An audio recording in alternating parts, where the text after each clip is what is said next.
Assalamualaikum warahmatullahi wabarakatuh. Waalaikumsalam warahmatullahi wabarakatuh. Hamdan wa syukurilah amma ba'du. Puji syukur, marilah bersama-sama kita panjatkan atas kehadiran Allah Subhanahu wa Ta'ala, karena atas berkat rahmat dan karunia ialah sehingga kita masih diberikan kesempatan untuk hadir di acara kita ini. Salawat beriringan salam semoga tetap tercurahkan buat junjungan alam, yakni Nabi besar Nabi Muhammad Sallallahu Alaihi Wasallam, dengan mengucapkan Allahumma sholli ala Muhammad wa ala ali Muhammad. Semoga kita semua mendapat syafaat dari Rasulullah Sallallahu Alaihi Wasallam. Amin ya rabbal alamin.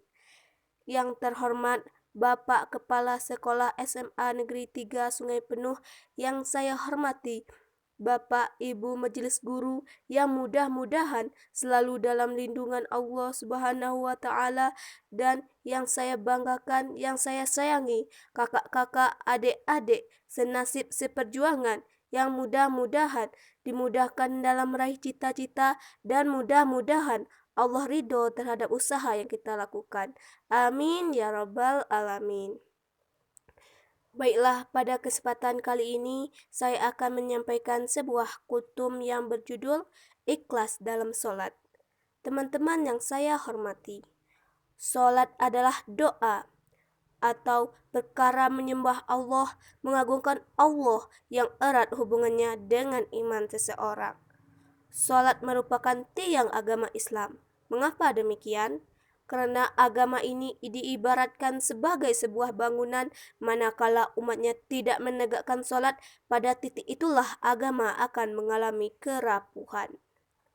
Teman-teman yang saya hormati, dalam melaksanakan sholat ini kita harus ikhlas, artinya semata-mata hanya karena iman atau keyakinan kita kepada Allah Subhanahu wa Ta'ala.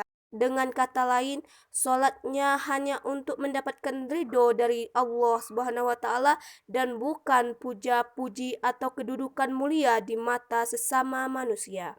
Jika kita ikhlas mendirikan sholat 5 waktu, maka begitu banyak balasan di dunia dan di akhirat yang akan kita dapatkan.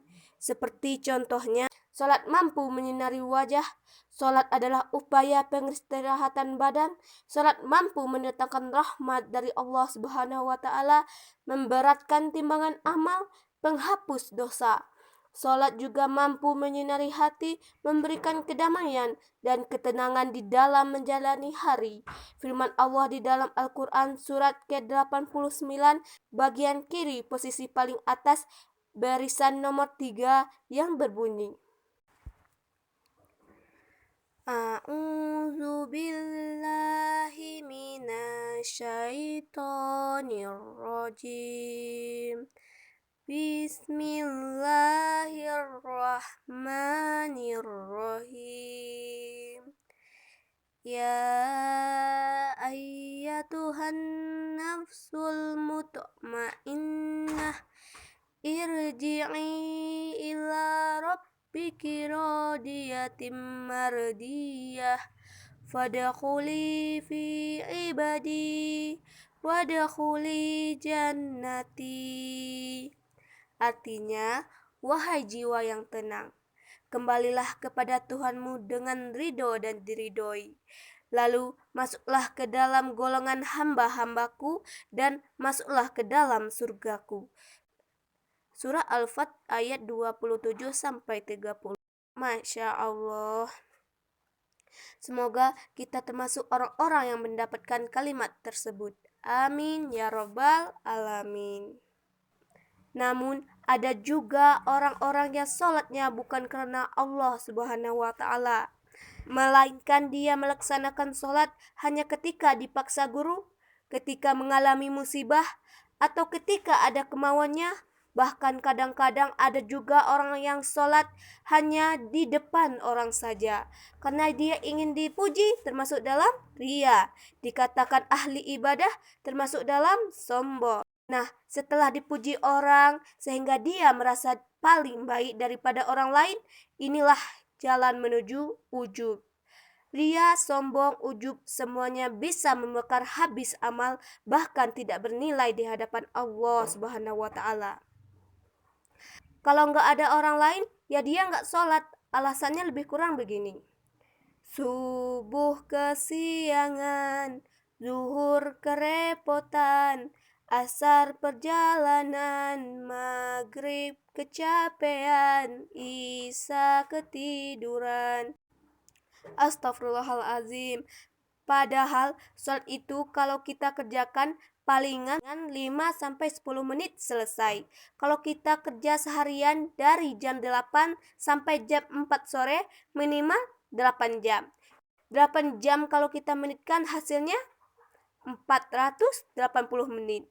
Itu pun belum tentu selesai.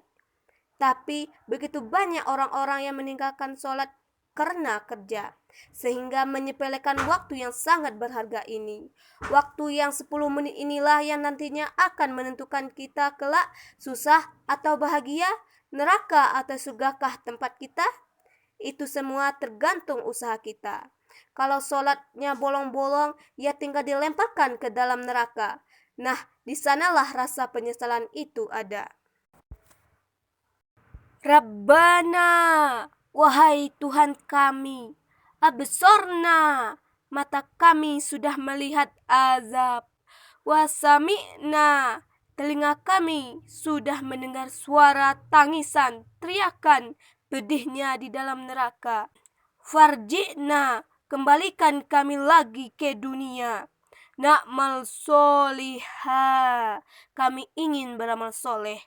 Inna mu'minun, dan kami yakin seyakin-yakinnya.